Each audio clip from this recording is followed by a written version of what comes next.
Hi ಸ್ನೇಹಿತರೆ, ಎಲ್ಲರಿಗೂ Kannada wiki ಚಾನಲ್ಗೆ ಸ್ವಾಗತ. ನಾನು ನಿಮ್ಮ ಪುನೀತ್. ನಾವು ಈ ಹಿಂದಿನ ವಿಡಿಯೋದಲ್ಲಿ ಸಿಂಡಿಕೇಟ್ ಬ್ಯಾಂಕ್ನ ಇ ಪಾಸ್ಬುಕ್ನ ಬದಲಾಗಿ ಕೆನರಾ ಬ್ಯಾಂಕ್ನ ಇ ಪಾಸ್ಬುಕ್ ಬಳಸುವುದು ಹೇಗೆ ಎಂದು ತಿಳಿದುಕೊಂಡೆವು. ಹಾಗೆ ಇಂದಿನ ವಿಡಿಯೋದಲ್ಲಿ ನಾವು ಫೋನ್ ಪೇ ಮತ್ತು ಗೂಗಲ್ ಪೇಗಳಲ್ಲಿ ಯಾವ ರೀತಿಯಾಗಿ ಸಿಂಡಿಕೇಟ್ ಬ್ಯಾಂಕ್ನನ್ನು ಅನ್ಲಿಂಕ್ ಮಾಡಿಕೊಳ್ಳುವುದು, ಹಾಗೆ ಕೆನರಾ ಬ್ಯಾಂಕನ್ನು ಲಿಂಕ್ ಮಾಡಿಕೊಳ್ಳುವ ಪದ್ಧತಿಯನ್ನು ಇಂದಿನ ವಿಡಿಯೋದಲ್ಲಿ ಪೂರ್ತಿಯಾಗಿ ತಿಳಿದುಕೊಳ್ಳೋಣ. ಹಾಗಾಗಿ ವಿಡಿಯೋವನ್ನು ಸ್ಕಿಪ್ ಮಾಡದೆ ಪೂರ್ತಿಯಾಗಿ ನೋಡಿ.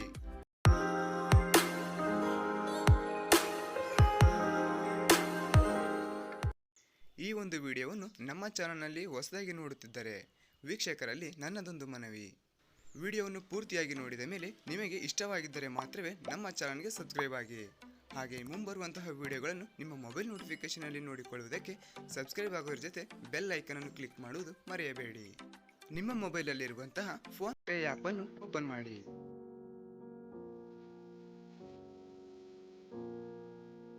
ಕೆಳಗಡೆ ಕಾಣುತ್ತಿರುವ ಟೂಲ್ನಲ್ಲಿ ಮೈ ಮನಿ ಎನ್ನುವ ಆಪ್ಷನ್ ಇದೆ ಅಲ್ವಾ, ಅದರ ಮೇಲೆ ಕ್ಲಿಕ್ ಮಾಡಿ.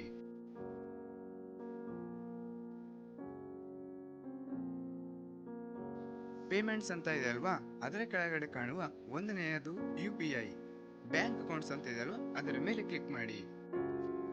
ಪ್ರಸ್ತುತ ಲಿಂಕ್ ಆಗಿರುವ ಸಿಂಡಿಕೇಟ್ ಬ್ಯಾಂಕ್ನ ಒಂದು ಸರ್ವರ್ ನಿಂತು ಹೋಗಿದ್ದು ಬ್ಯಾಲೆನ್ಸ್ ಅಥವಾ UPI ಟ್ರಾನ್ಸಾಕ್ಷನ್ ಯಾವುದೇ ನಡೆಯುವುದಿಲ್ಲ.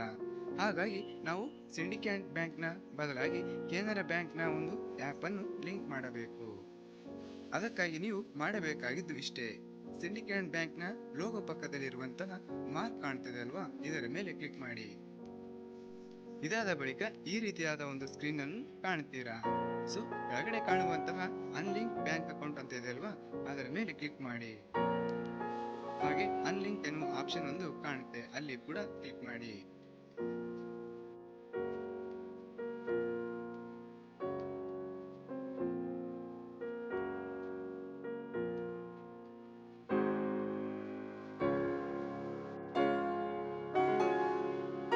ಇದಾದ ಬಳಿಕ ಕೆಳಗಡೆ ಕಾಣುವ ಆಡ್ ನ್ಯೂ ಬ್ಯಾಂಕ್ ಅಕೌಂಟ್ ಅಂತ ಇದೆ ಅಲ್ವಾ, ಅದರ ಮೇಲೆ ಕ್ಲಿಕ್ ಮಾಡಿ. ಹಾಗೆ ಮುಂದುವರೆದು ಮಧ್ಯದಲ್ಲಿ ಕಾಣುವಂತಹ ಸರ್ಚ್ ಬೈ ಬ್ಯಾಂಕ್ ನೇಮ್ ಅಂತಿದೆ ಅಲ್ವಾ, ಅದರ ಮೇಲೆ ಕ್ಲಿಕ್ ಮಾಡಿ. ಕೆನರಾ ಬ್ಯಾಂಕ್ ಎಂದು ಸರ್ಚ್ ಮಾಡಿ ಅದರ ಮೇಲೆ ಟ್ಯಾಪ್ ಮಾಡಿ.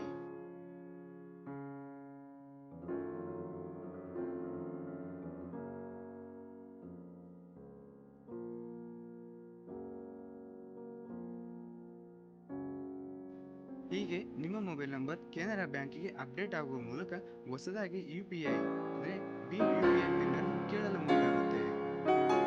ಅದಕ್ಕಾಗಿ ನೀವು ನಿಮ್ಮ ಡೆಬಿಟ್ 16 ಸಂಖ್ಯೆಯಲ್ಲಿರುವ 6 ಸಂಖ್ಯೆಗಳನ್ನು ನಮೂದಿಸಿ. ಹಾಗೆ ಎಕ್ಸ್ಪೈರಿ ಡೇಟ್ಗಳನ್ನು ಹಾಕಿ ಕಂಟಿನ್ಯೂ ಬಟನ್ ಮೇಲೆ ಕ್ಲಿಕ್ ಮಾಡಿ. ಹೊಸದಾಗಿ ಕೇಳುವಂತಹ UPI ಪಿನ್ ಅನ್ನು ಅಪ್ಡೇಟ್ ಮಾಡಿಕೊಳ್ಳಿ. ಅದಾದ ಬಳಿಕ ನಿಮ್ಮ ಕೆನರಾ ಬ್ಯಾಂಕ್ನ ಒಂದು ಬ್ಯಾಲೆನ್ಸ್ ಎಂಕ್ವೈರಿಯನ್ನು ಮಾಡಿಕೊಳ್ಳಬಹುದು. ಇದು ಅಲ್ಲದೆ ಫೋನ್ ಪೇನಲ್ಲಿ ರೀಚಾರ್ಜ್ ಮತ್ತು ದಿನನಿತ್ಯದ ವ್ಯವಹಾರಗಳಾದ UPI ಟ್ರಾನ್ಸಾಕ್ಷನ್ಗಳು ಕೂಡ ಮಾಡಬಹುದು. ಇಲ್ಲಿ ಬ್ಯಾಲೆನ್ಸ್ ಎಂಕ್ವೈರಿ ಮತ್ತು UPI ಟ್ರಾನ್ಸಾಕ್ಷನ್ ಒಂದು ಮಾಡಿ ತೋರಿಸುತ್ತೇನೆ.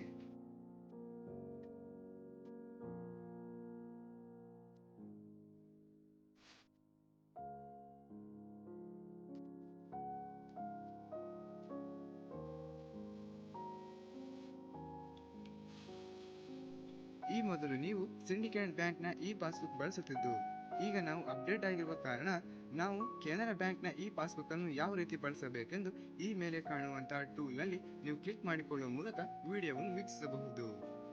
ನಮ್ಮ ಚಾನಲ್ನ ಮುಂಬರುವಂತಹ ಅಪ್ಡೇಟ್ನಲ್ಲಿ ಗೂಗಲ್ ಪೇನಲ್ಲಿ ಯಾವ ರೀತಿಯಾಗಿ ಸಿಂಡಿಕೇಟ್ ಬ್ಯಾಂಕ್ ಅನ್ನು ಅನ್ಲಿಂಕ್ ಮಾಡಿಕೊಳ್ಳುವುದು, ಹಾಗೆ ಕೆನರಾ ಬ್ಯಾಂಕ್ನ ಲಿಂಕ್ ಅನ್ನು ಯಾವ ರೀತಿಯಾಗಿ ಪರಿವರ್ತಿಸುವುದು ಎಂದು ಸುಲಭ ವಿಧಾನ ಮೂಲಕ ತಿಳಿದುಕೊಳ್ಳೋಣ.